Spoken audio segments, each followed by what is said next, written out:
Hello friends, I am Mukesh Kumar. Welcome back to this channel. तो friends, आज हम discuss करने वाले हैं तटस्थ वक्र या उदासीन वक्र की विशेषताओं पर।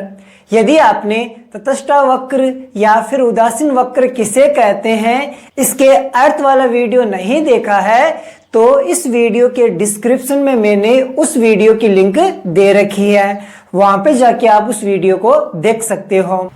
और आज हम डिस्कस करेंगे इसकी विशेषताओं पर। चलो वीडियो स्टार्ट करते हैं। देखो, सबसे पहली विशेषता आती है उच्च तटस्थ वक्र संतुष्टि के उच्च स्तर को बताता है। यानी जो तटस्थ वक्र होता है वो जितना अधिक ऊंचा होता है मूल बिंदु से, वह उतनी ही अधिक संतुष्टि को दर्शाता है। और जो तटस्थ वक्र मूल बिंदु से पास में होता है, मूल बिंदु की ओर होता है, वह कम संतुष्टि को दर्शाता है। मूल बिंदु से जितना अधिक दूरी पर होगा ऐसी वक्र या तटस्थ वक्र, वह उपभोक्ताओं को अधिक संतुष्टि देगा। और जो ऐसी वक्र मूल बिंदु से जितना अधिक नजदीक होगा वह कम संतुष्टि को दर्शाता है। इसे हम एक चित्र के माध्यम से समझते हैं। देखो फ्रेंड्स, ओ अक्ष पर हमने y वस्तु और o अक्ष पर हमने x वस्तु ले रखी है। और यहाँ पे आपको ऐसी वक्र 1 और ऐसी वक्र 2 दे रखा है।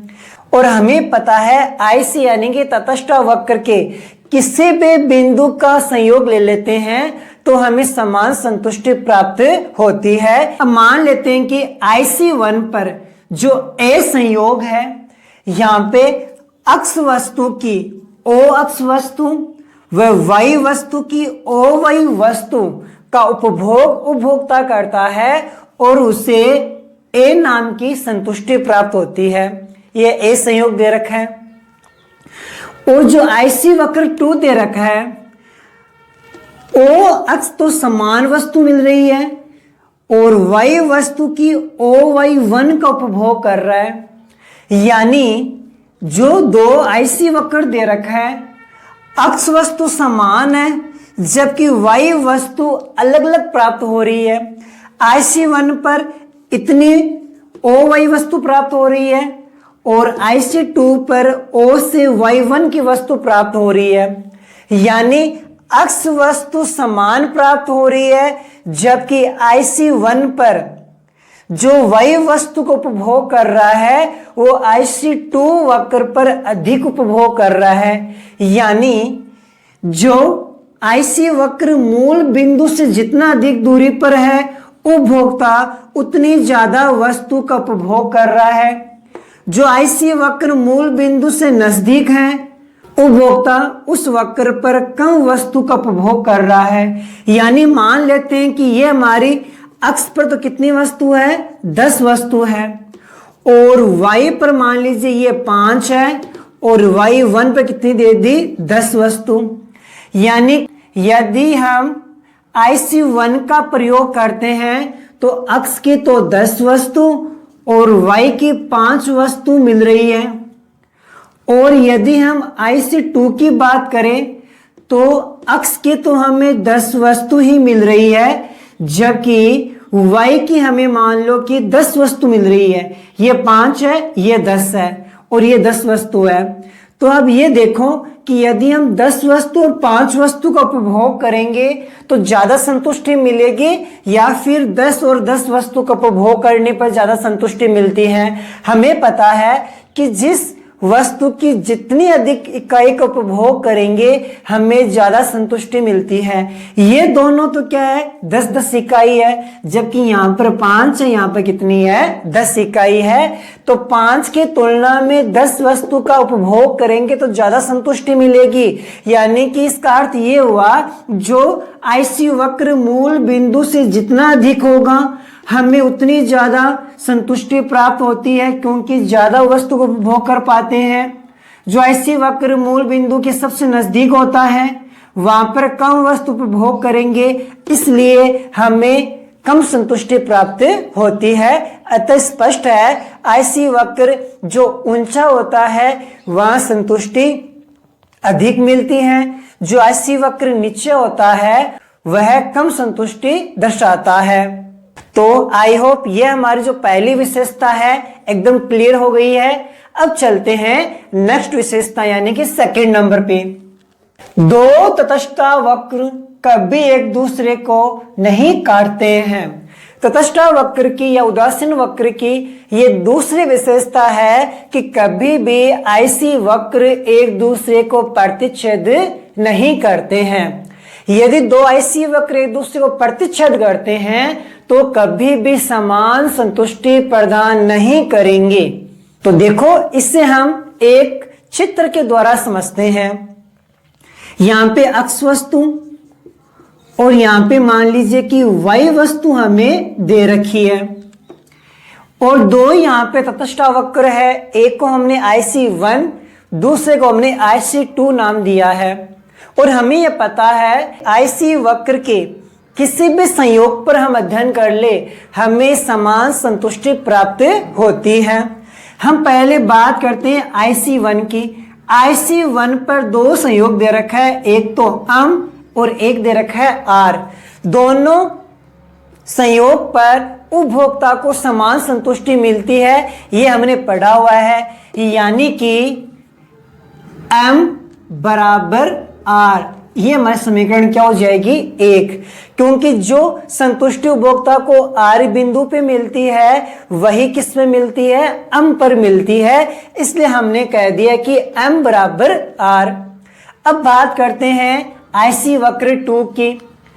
आईसी वक्र पे दो बिंदु है, एक तो P दे रखा है और एक दे रखा है M। तो आईसी वक्र पे कितना ही बिंदु क्यों ना हो, सभी बिंदुओं पर उपभोक्ता को समान संतुष्टि मिलती है, ये हमने पढ़ा है अभी। यानी कि M बराबर P, M बराबर P, ये हमारी समीकरण कितनी हो जाएगी? 2 हो जाएगी। क्योंकि IC1 पर तो R व M दे रखा है जहां पर समान संतुष्टि मिलती है, IC2 पर P व M दे रखा है जहां पर संतुष्टि क्या मिलती है? समान मिलती है। अब समीकरण 1 व समीकरण 2 क्या कहती है? यहां पर लिख देंगे समीकरण 1 व 2 के अनुसार। समीकरण 1 व 2 के अनुसार क्या सिद्ध होता है? यह कहता है कि M R के बराबर है और ये कहता है M P के बराबर है, यानी कि R बराबर P, ये सिद्ध हो जाता है। समीकरण के अनुसार R व P बराबर है, यानी उपभोक्ता को R पर व P पर दोनों पे क्या संतुष्टि मिलती है? समान मिलती है। ये हमारी कहती है समीकरण। तो अब हम चित्र में देखेंगे क्या रियल में R व P पर उपभोक्ता को समान संतुष्टि मिलती है क्या? यदि समान संतुष्टि मिलती है तो दो वक्र एक दूसरे को काट सकते हैं। यदि समान संतुष्टि नहीं मिलेगी तो कभी भी दो आईसी वक्र एक दूसरे को प्रतिच्छेद नहीं कर सकता। देखो P ऊपर दे रखा है और R क्या दे रखा है? नीचे दे रखा है। क्या R व P यहां पर बराबर शो हो रहा है क्या? नहीं हो रहा है, क्योंकि देखो R पर उपभोक्ता को Y वस्तु की इतनी इकाई जबकि X वस्तु की इतनी इकाई प्राप्त हो रही है। P पे Y वस्तु की OY इकाई प्राप्त हो रही है जबकि X वस्तु की O से X1 इकाई प्राप्त हो रही है। यानी कि R की तुलना में P पर ज्यादा वस्तुएं प्राप्त हो रही है। मान लीजिए यहां पर 5 है, यहां पर कितनी मिलेगी? 6। यानी कि R की तुलना पर P में अधिक वस्तु उपभोग करता है उपभोक्ता, तो उपभोक्ता को संतुष्टि भी क्या मिलेगी? ज्यादा मिलेगी। यानी कि P व R बराबर नहीं है।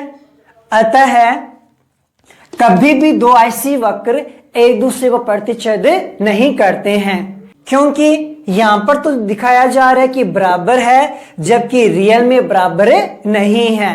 तो आई होप जो सेकंड नंबर हमारी ये विशेषता है वो भी आपके क्लियर समझ आ गई होगी। अब बात करते हैं नेक्स्ट थर्ड नंबर पे। तटस्थ वक्र सदैव ऊपर से नीचे की ओर झुकता जाता है। ये तटस्थ वक्र या उदासीन वक्र की ये तीसरी विशेषता यह है कि यह हमेशा ऊपर से नीचे की ओर झुकता जाता है। ऐसा क्यों होता है? क्योंकि जैसे जैसे हम वाई वस्तु की मात्रा लगातार बढ़ाते हैं तो हमें अक्स वस्तु की मात्रा का क्या करना पड़ता है, त्याग करना पड़ता है।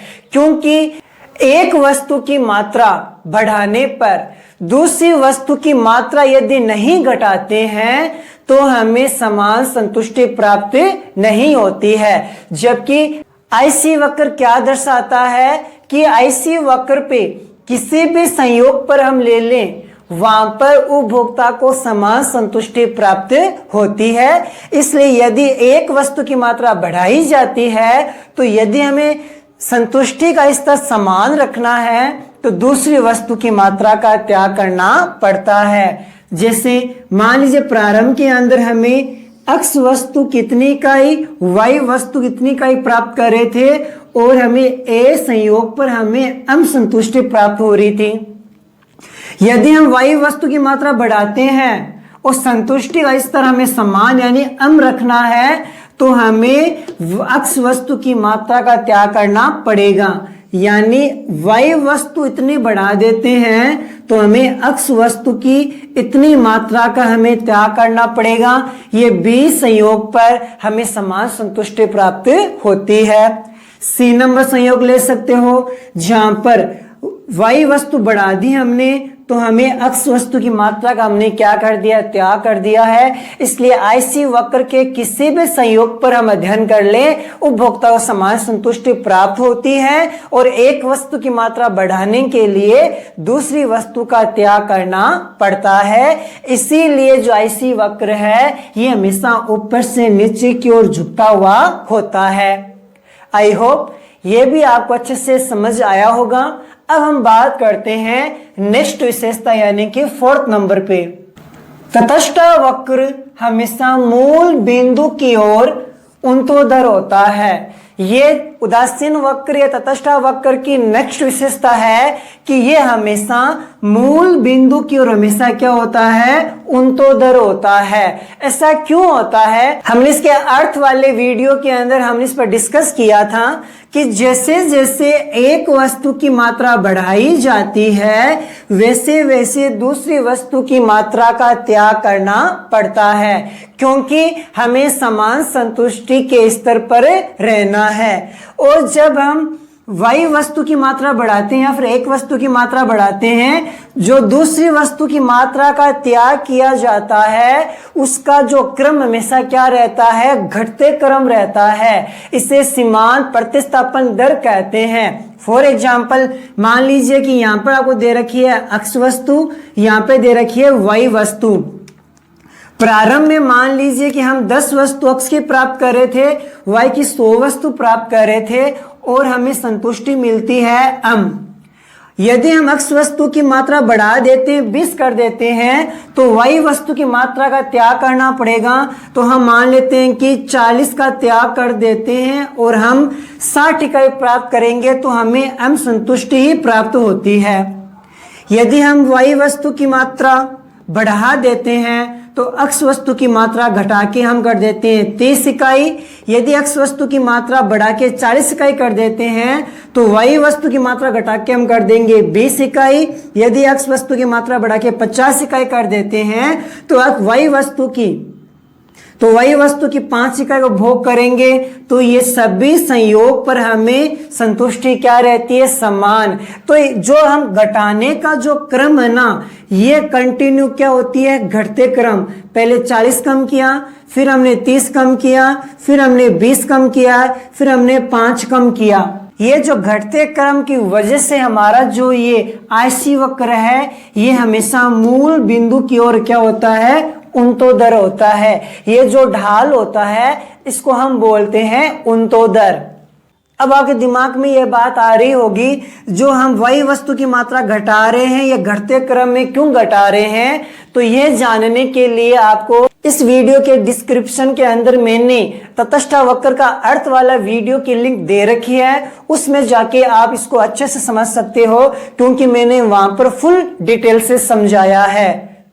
मैं आपको एक बार शॉर्ट में बता देता हूं। ऐसा इसलिए होता है क्योंकि जब प्रारंभ के अंदर हम अक्ष वस्तु की मात्रा प्राप्त करना चाहते हैं तो वही वस्तु की हम अधिक से अधिक वस्तु का हम त्याग कर सकते हैं, और जैसे जैसे अक्ष वस्तु की मात्रा हम प्राप्त करते जाते हैं वैसे वैसे अक्ष वस्तु की उपयोगिता घटती जाती है। इसलिए हम अगली इकाइयों के लिए वही वस्तु की कम इकाई का त्याग करते हैं।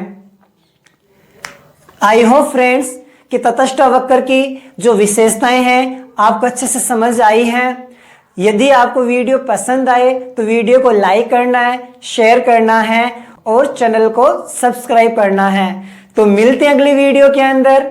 Thank you.